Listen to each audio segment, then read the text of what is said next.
Bonjour à tous et bienvenue dans cette nouvelle vidéo. Comme vous pouvez peut-être l'entendre, j'ai la gorge un peu prise, ça je suis désolée. Je sais pas si vous l'avez vu hier soir, mais je partage assez souvent dans les posts communautaires de la chaîne, donc si jamais il y a un onglet communauté sur la chaîne, si vous voulez aller voir. Et je vous ai posé question, c'est-à-dire que je ne savais pas sur quoi filmer aujourd'hui, tout simplement parce que cette semaine, je ne suis pas allée au cinéma parce qu'il n'y avait rien qui m'intéressait. Et j'ai juste bossé H24 et dormi, bossé et dormi, c'est tout.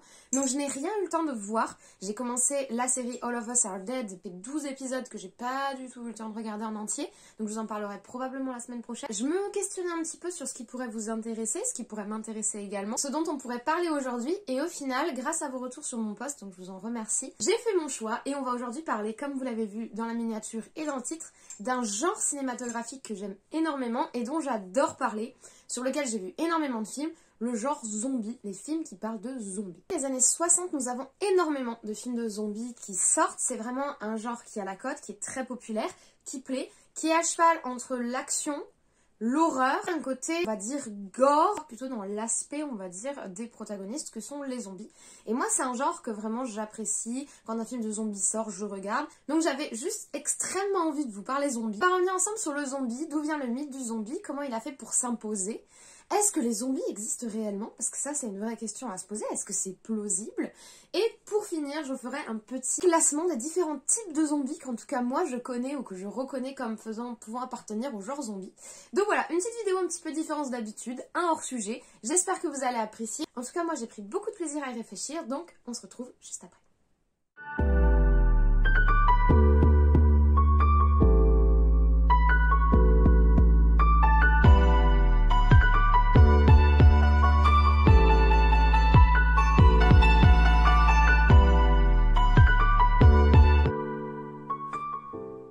Alors la thématique du zombie n'est pas une thématique qui sort de nulle part, elle s'impose au cinéma et dans la culture populaire depuis la fin des années 60, les années 70, on y reviendra. Mais le mythe du zombie trouve plusieurs origines, en tout cas qui pourraient expliquer son succès à cette période et son succès d'une manière générale. Tout d'abord, le concept du zombie, du non-mort, du cadavre ambulant, on va dire, nous héritait principalement, d'après ce que l'on peut en savoir, des rituels vaudous, notamment pratiqués par les sorciers vaudous, qui, en gros, feraient de cadavres ou de personnes fraîchement mortes leurs esclaves grâce à des procédés un petit peu magiques.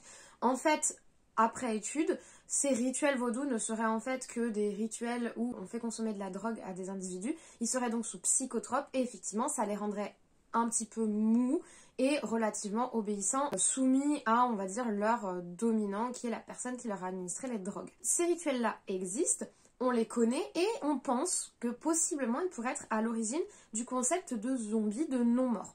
Mais comme vous le voyez, c'est assez éloigné du zombie qu'on peut retrouver dans Walking Dead, qui est très agressif, qui veut manger la chair humaine, qu'il est en décomposition, tout ça, tout ça.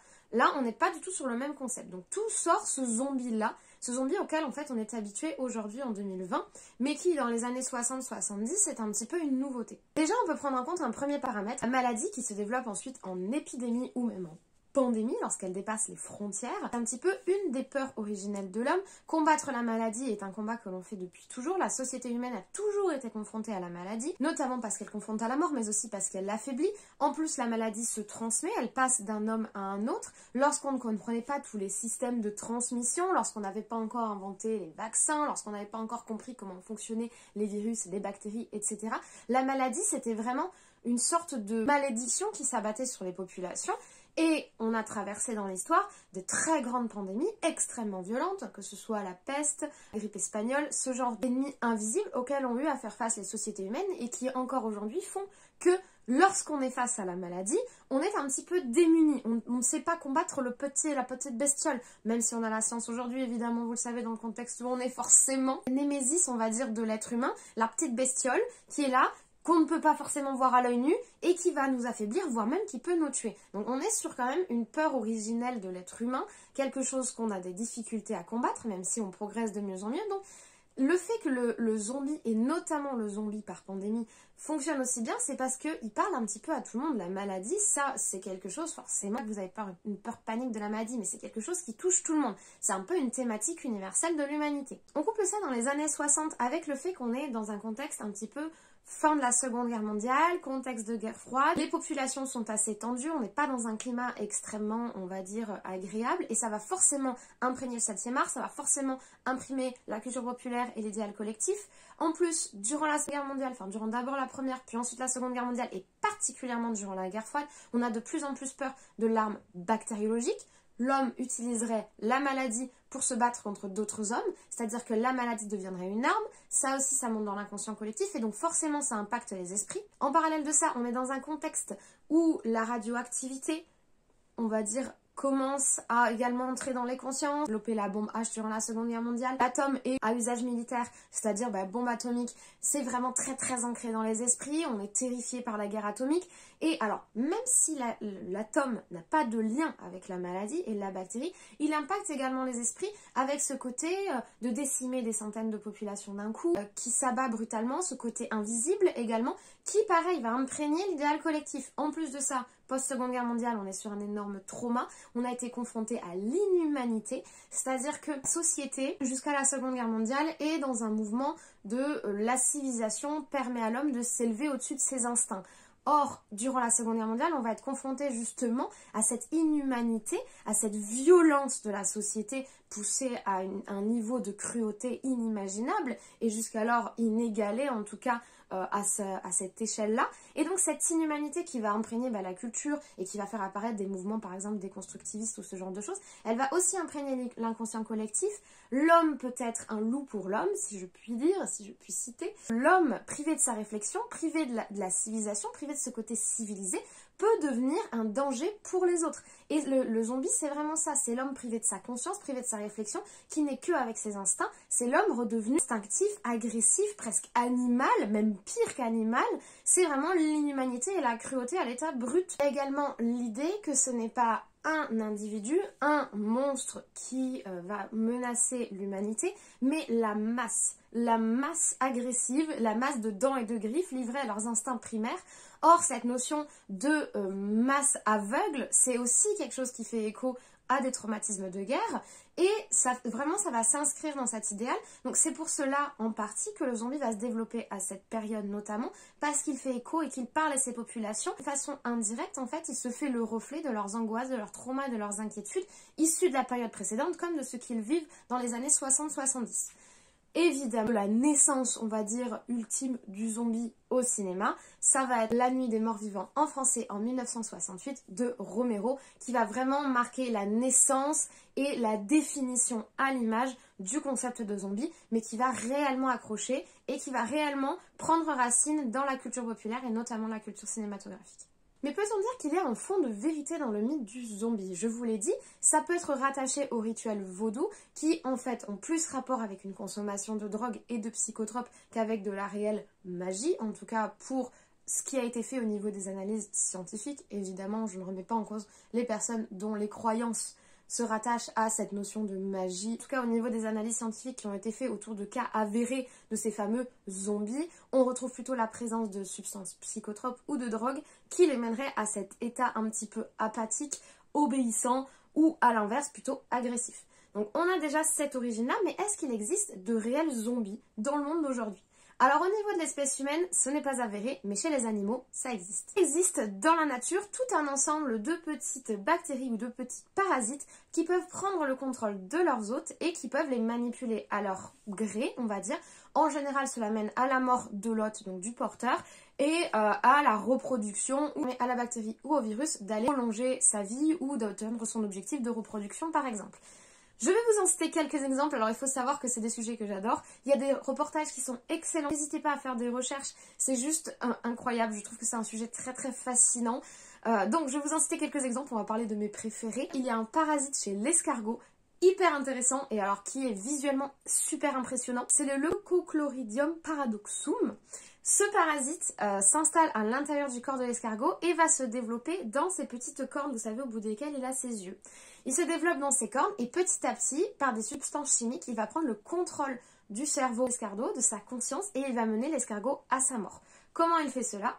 Il traîne l'escargot dans le contrôle de son corps et il le fait aller à découvert dans une zone où il peut être, on va dire, visible par les oiseaux. Là, le parasite va se développer dans ses cornes et va devenir très visible et va commencer à ressembler à une sorte de ver.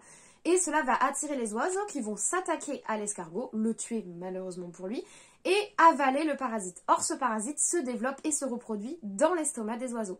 Ce processus d'avoir été avalé par l'oiseau lui permet de se reproduire. Puis l'oiseau va relâcher ses déjections et d'autres escargots vont venir les manger et être ainsi contaminés. Et c'est le cycle de vie de ce parasite qui va se reproduire.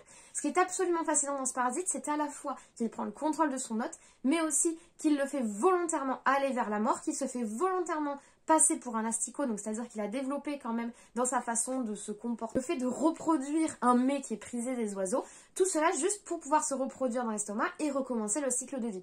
C'est juste ultra fascinant et en soi on peut parler d'escargots zombies. Il y a également des champignons qui eux touchent les fourmis et qui sont également totalement fascinants. Ophiocordyceps est un champignon qui s'installe à l'intérieur du cerveau des fourmis et qui les mène à la mort pour ensuite pousser dans leur cadavre et relâcher ses spores. C'est juste incroyable et passablement dégueulasse. En fait, grâce à un ensemble de substances chimiques que le champignon va relâcher dans le cerveau de la fourmi, il va la mener à découvert en plein soleil, où là elle va s'immobiliser et donc ne plus pouvoir se nourrir et boire. Elle va donc mourir et lorsque elle va mourir, le champignon va pouvoir pousser et il va sortir comme une tige du crâne de la fourmi pour ensuite relâcher ses spores et contaminer d'autres fourmis à qui il va faire subir le même sort pour continuer son cycle de vie tout simplement. Donc en fait ce qui est fascinant c'est que ça, là c'est en deux étapes, c'est-à-dire que d'abord on a l'étape où le champignon à l'état on va dire bébé champignon prend le contrôle du cerveau de la fourmi et l'emmène à un endroit où lui va pouvoir pousser et ensuite là il la tue et il va en fait se nourrir de son cadavre pour sa croissance. C'est juste absolument fascinant et juste imaginez 2 secondes que ce genre de bactéries puisse toucher des espèces plus grosses comme nous ou d'autres, comme des mammifères. Là, on parle de quelque chose d'assez petit, on est sur la taille d'une fourmi, mais imaginez juste 5 secondes. Ça existe réellement dans la nature. Imaginez 5 secondes que ce genre de processus soit possible sur des animaux bien plus gros. On retrouve le même type de contamination chez les coccinelles ou encore chez les chenilles, enfin les cochenilles très exactement, c'est-à-dire une bactérie, un virus ou un champignon qui prend le contrôle de leur cerveau et qui les mène dans un endroit propice pour le dit champignon ou la dite bactérie pour qu'elle puisse se développer et se reproduire. Donc c'est quelque chose qui existe chez d'autres insectes. Mais il y en a un, c'est mon petit chouchou, la mouche Apocephalus borealis, qui a un nom extrêmement stylé. La mouche Apocephalus borealis pond ses œufs à l'intérieur du corps de ses victimes, notamment des abeilles. Et les larves de la mouche vont manger l'intérieur du corps de leurs victimes alors qu'elles sont en vie. Il faut savoir, et c'est très intéressant, que ces larves ne peuvent pas se développer si l'hôte n'est pas vivant. C'est-à-dire qu'elles ne consommeront pas un cadavre, il faut qu'elles consomment une créature vivante. Donc elles vont vivre à l'intérieur de leur hôte pendant plusieurs jours, puis finir par le tuer, puisque assez intelligentes les bestioles, elles finissent toujours par le cerveau. Donc c'est assez fascinant, je ne sais pas si on peut parler réellement de zombification, puisque là elles ne prennent pas le contrôle de l'hôte, mais par contre elles le mangent de l'intérieur pendant plusieurs jours, ce qui est aussi assez atroce. Donc à notre connaissance aujourd'hui, il n'existe pas de parasites ou de champignons de ce type qui contamineraient l'espèce humaine. Donc pour les zombies champignons ou les zombies, on va dire parasites, il faudra revenir, désolé. Dans chaque cas, vous avez remarqué que les comportements ne sont pas significativement agressifs. Donc on n'est clairement pas sur nos zombies tels qu'on les connaît nous actuellement au cinéma, mais je trouve quand même que c'est sympathique de savoir que d'une certaine manière, la nature propose quand même des bestioles qui sont capables d'en contrôler d'autres. Et nos zombies, alors je vous ai dit, il existe différents types de zombies au cinéma bien sûr, hein, évidemment, nous revenons dans le monde du cinéma. Au cinéma, il existe différents types de zombies. J'ai essayé de classifier ceux qui pour moi sont les plus intéressants, les principaux, ceux qui sont vraiment reconnaissables, on va dire. Du coup, j'ai 13 types de zombies différents à vous présenter, film à l'appui, pour essayer de voir quels sont les différents types de zombies auxquels vous pourriez être confrontés dans un film ou peut-être dans un avenir proche. Le premier et principal zombie, c'est le zombie classique, c'est le zombie de la Nuit des Morts Vivants de Romero de 1968. C'est un zombie décomposé, lent, qui pousse parfois de petits cris bizarres du type « Ah !» et qui a envie, malheureusement pour lui, de manger de la chair humaine. En général, la meilleure façon de le tuer, c'est de le tirer dans le crâne, et c'est pas très difficile puisque l'individu, monsieur ou madame, n'est pas très rapide. Ce qui est absolument fascinant, c'est que ces zombies de Romero de la Nuit des Morts Vivants, qui est aujourd'hui un énorme classique, c'est un film qui a été tourné avec 3 fois rien, 6 000 $ à peu près, un réalisateur, une caméra, un petit peu de maquillage, et qui a créé le zombie classique d'aujourd'hui qu'on va retrouver par exemple dans l'énorme succès qui est The Walking Dead depuis 2010. Donc ce que Romero a mis à l'écran en 1968 avec 6000 balles et une caméra, c'est ce qui aujourd'hui fait un succès énorme, notamment dans la série The Walking Dead, mais pas seulement. Aujourd'hui, le zombie a évolué, ce n'est plus uniquement le zombie de Romero. Le meilleur exemple, c'est du coup ce fameux zombie de Walking Dead, lent, décomposé, pas très dangereux dans l'absolu si tu sais courir vite, et dans lequel il faut tirer dans la tête. The Walking Dead, les 10 saisons de la série principale présentent ce genre de zombies. Si on se base sur la nouvelle série The Walking Dead World Beyond, on commence à avoir des zombies rapides. Et on en arrive à notre second type de zombie, le zombie sprinter. Le zombie qui sait courir. Et là, aïe aïe aïe, attention danger, parce que courir ne suffira plus pour survivre.